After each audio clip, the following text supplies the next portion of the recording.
Money is not the most powerful motivator to get your teen to work harder, study harder, and be more disciplined in life. It's rather useless when it comes to motivating teenagers. Back in the 1970s, there was a psychologist by the name of Edward Deci. Deci did one experiment. He split two groups of students. The first group paid the money, asked them to solve some puzzles. After getting paid, they were seen to be less enthusiastic. Meanwhile, the second group wasn't paid a single cent, and they stayed motivated, interested, and lasted longer on the same task, which is solving puzzles. That discovery, that finding, helped us understand that there are two main types of motivation that are actually very different. The first type is called extrinsic motivation, the type that drives us because there's an external benefit. The second type, intrinsic motivation, the type that drives us from within us. I've been coaching teenagers since 2015, and I've seen many types of teenagers. So would you like to know how I motivate my students to work harder, to be more disciplined, and to take more ownership of their own decisions? Well, I had the help of three of my good friends. They are Autonomy, Mastery, and Mr. P, Purpose. Firstly, autonomy. Do you know that human beings have a natural inclination for self-direction? If you don't believe me, just look at children. How do children operate? On their own. They run, they play, they explore everything on their own without the need for any direction or instruction from parents. Every one of us has this innate drive to move, to do things on our own. Remember Edward Deci, the psychologist that I mentioned earlier? In another study of his, he found a group of bank employees were more motivated, performed better on the job when their line managers gave them autonomy support. In layman terms, it simply means giving meaningful feedback, giving a choice on how to do their own job, and also encouragement. Three things parents like you can do with your teen. With my students, I give them autonomy support by letting them decide what they want to study, when they want to study, what subject they want to study, how long they want to study, where they want to study, and also what method. Are they going to study with textbooks, with a group of friends, using internet, or maybe even YouTube?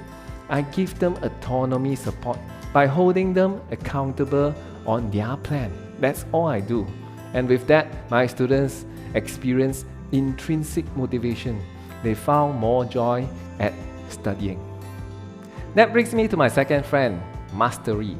Every one of us wants to get better at doing things. That is why learning a new language or a new musical instrument can be very frustrating in the first few weeks, because if we don't experience or see progress in the doing, we actually will give up and feel demotivated.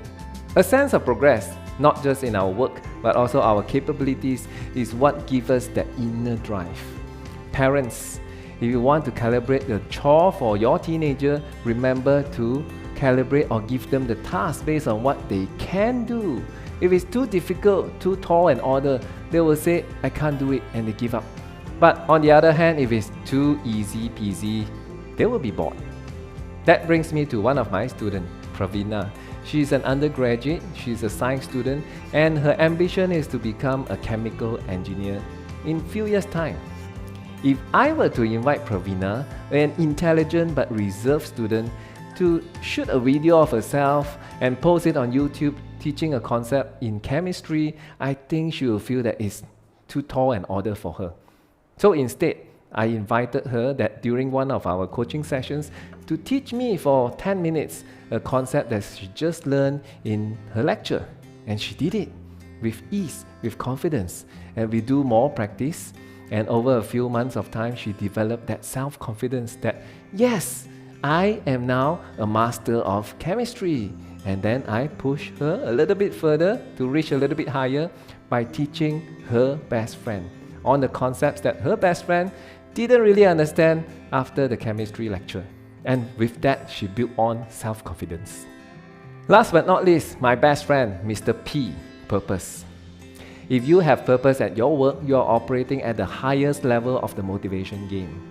It takes a cause larger than ourselves to drive us to reach further.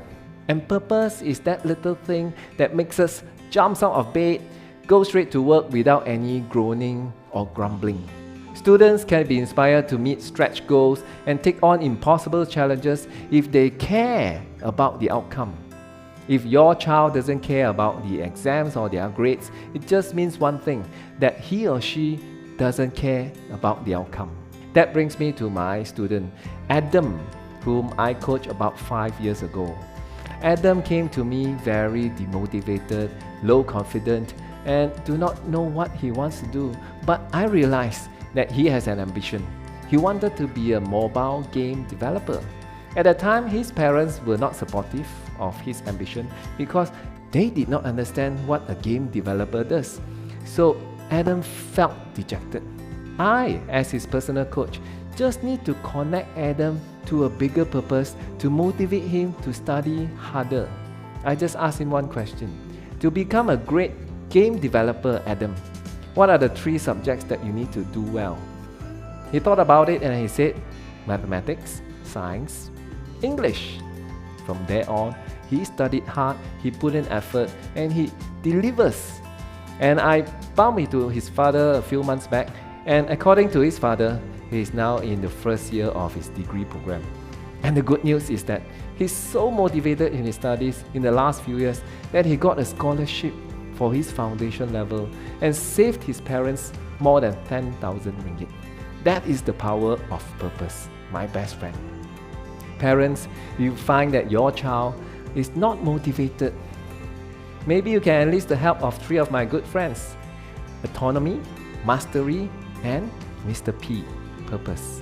With their help, you can turn a dejected, demoralized, demotivated teenager into a productive and effective and a happy one. Wish you all the best, and I'll see you again in the next video.